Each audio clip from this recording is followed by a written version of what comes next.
Tidak ada yang mengira sebuah perjalanan singkat bisa mengubah cara pandang seseorang, bahkan anak-anak, tentang dunia.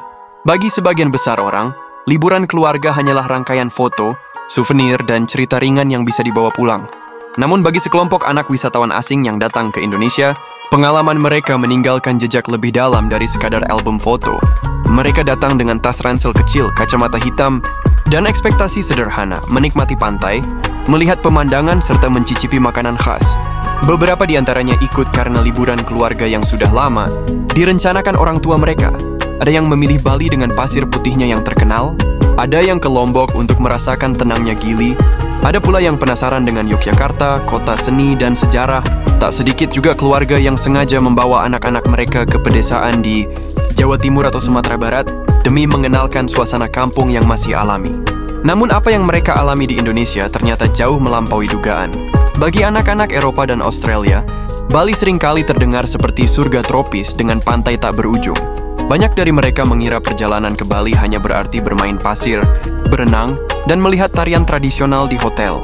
Namun begitu tiba, mereka disambut bukan hanya oleh keindahan, tetapi juga oleh kenyataan kehidupan masyarakat lokal. 1, 2, 3, 4, 5, 6, 7. Mau main lagi?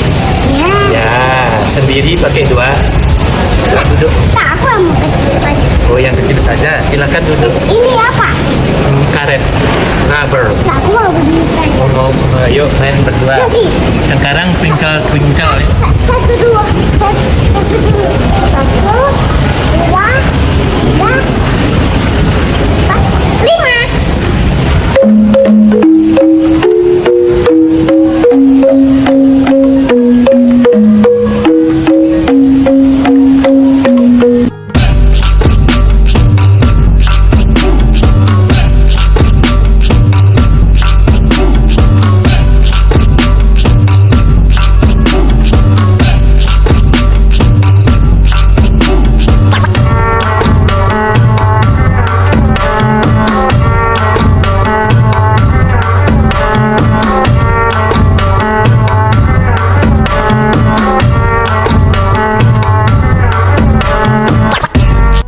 This beautiful.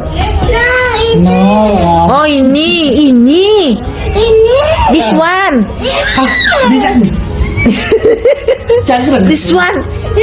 This small. Small. This one beautiful.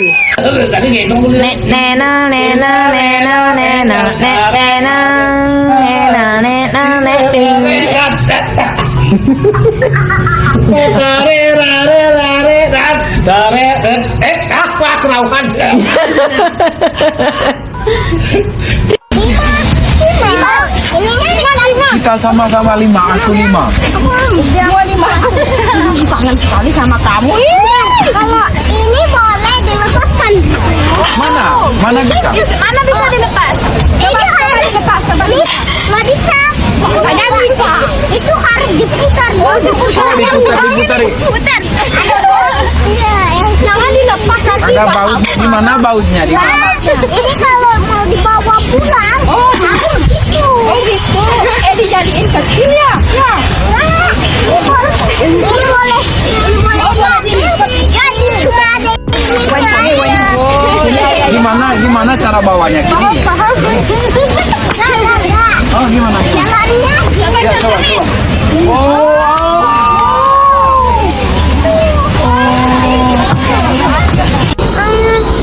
This country to Bali. You don't want to go? You don't want to go back to Australia? No, Why? because I want to stay. You want to stay in Bali? Yeah. Okay. Very long.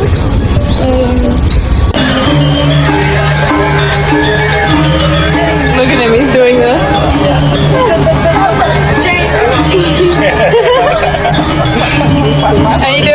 Seorang anak berusia 10 tahun asal Jerman awalnya hanya ingin belajar surfing. Orang tuanya membawanya ke pantai Kuta. Tapi di sela-sela kelas selancar, Lia justru tertarik melihat anak-anak Bali yang bermain bola di pinggir pantai sambil tertawa tanpa henti. Mereka tidak membawa mainan mahal, hanya bola plastik lusuh yang warnanya sudah pudar. Kenapa mereka bisa bahagia sekali hanya dengan bola seperti itu? Tanya kepada ibunya. Pertanyaan polos itu mengguncang keluarga kecil tersebut. Sang ibu hanya tersenyum dan berkata, mungkin karena mereka tahu caranya menikmati hidup tanpa harus banyak memiliki. Sementara itu, di Lombok, sebuah keluarga asal Korea Selatan memilih untuk tinggal beberapa hari di Gili Air. Anak-anak mereka terbiasa dengan rutinitas padat di negaranya, sekolah, kursus tambahan, hingga les musik. Namun di Gili, akses internet terbatas dan hiburan modern hampir tak ada. Awalnya, kedua anaknya merasa bosan. Mereka sempat meminta ponsel untuk bermain game, tetapi jaringan yang lemah membuat usaha itu sia-sia. Tak lama, sesuatu berubah. Mereka mulai berinteraksi dengan anak-anak lokal yang mengajak mereka menangkap kepiting kecil di pantai, bermain perahu sederhana dari bambu, hingga sekadar berlari-larian mengejar ombak. Sejak saat itu, kedua orang tuanya memutuskan untuk mengurangi jadwal padat anak-anak ketika kembali ke negaranya. Mereka menyadari, terkadang kebahagiaan datang dari kesederhanaan. Tidak sedikit keluarga yang memilih Yogyakarta sebagai tujuan wisata. Kota ini terkenal dengan candi, seni, dan keramahan warganya. Bagi anak-anak, pengalaman ini ternyata lebih dari sekedar pelajaran sejarah. Turis asal Belanda terpesona saat berkunjung ke Candi Prambanan. Ia mendengarkan pemandu wisata yang bercerita tentang legenda Roro Jonggrang. Malam harinya, ia menonton sendra tari Ramayana di panggung terbuka. Ia pulang ke hotel lalu menggambar tokoh-tokoh Ramayana di bukunya. Aku ingin jadi seperti Shinta yang baik hati, katanya polos. Sang ayah mengaku terkejut. Kami hanya ingin memperkenalkannya pada budaya Indonesia, tetapi ternyata ia benar-benar terinspirasi. Dia bahkan bilang ingin belajar lebih banyak tentang mitologi Asia. Tak hanya itu, ia juga belajar membatik di kampung taman. Meski tangannya belepotan malam, ia tetap bangga menunjukkan hasil karyanya.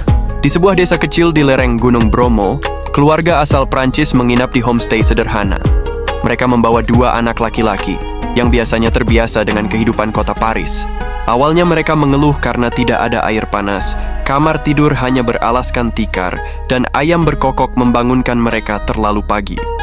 Namun, dalam beberapa hari pandangan itu berubah. Anak-anak mulai membantu pemilik homestay memberi makan ayam, ikut ke sawah, dan belajar memasak sayur lodeh bersama ibu-ibu desa. Ia bahkan dengan bangga bercerita, "Aku bisa makan pakai tangan seperti orang sini." Keluarga tersebut mengaku tidak menyangka bahwa pengalaman sederhana itu justru membuat anak-anak mereka lebih tangguh dan terbuka terhadap cara hidup berbeda. Sementara di Sumatera Barat, keluarga asal Kanada memilih untuk tinggal di sebuah nagari dekat Bukit Tinggi. Mereka ingin anak-anak mereka mengenal kehidupan kampung yang penuh nilai kekeluargaan. Mereka awalnya heran melihat bagaimana semua orang di kampung saling membantu, entah dalam menyiapkan acara pernikahan, membangun rumah, atau bahkan sekadar membersihkan jalan. Sang ibu menambahkan, kami merasa nilai gotong royong yang kuat ini membuat anak-anak kami belajar tentang arti kebersamaan, sesuatu yang jarang mereka lihat di kota besar Kanada. Kisah-kisah kecil ini hanyalah sebagian dari pengalaman anak-anak wisatawan asing yang berkunjung ke Indonesia. Bagi sebagian orang, liburan mungkin hanya tentang relaksasi dan hiburan. Namun di Indonesia, mereka menemukan pelajaran hidup yang tidak pernah mereka bayangkan sebelumnya. Mereka belajar bahwa kebahagiaan bisa lahir dari hal-hal sederhana. Bermain bola plastik di pantai, bercanda bersama anak-anak desa, belajar menari tradisional, atau bahkan makan dengan tangan. Lebih dari itu, mereka pulang dengan cara pandang baru, bahwa dunia lebih luas dari layar ponsel, lebih indah dari pusat perbelanjaan, dan lebih berharga ketika dijalani dengan kebersamaan. Ketika anak-anak itu pulang ke negara masing-masing, mereka tidak hanya membawa oleh-oleh berupa batik, ukiran, atau foto indah. Mereka juga membawa cerita yang mungkin akan mereka kenang seumur hidup. Indonesia, dengan segala kesederhanaannya, mengajarkan bahwa perjalanan singkat bisa menjadi titik balik dalam cara seseorang memandang dunia. Bahkan bagi anak-anak yang awalnya hanya ingin bermain pasir, mereka akhirnya pulang dengan hati yang lebih kaya dan pandangan yang lebih luas. Bagaimana menurut kalian? Tulis di komentar.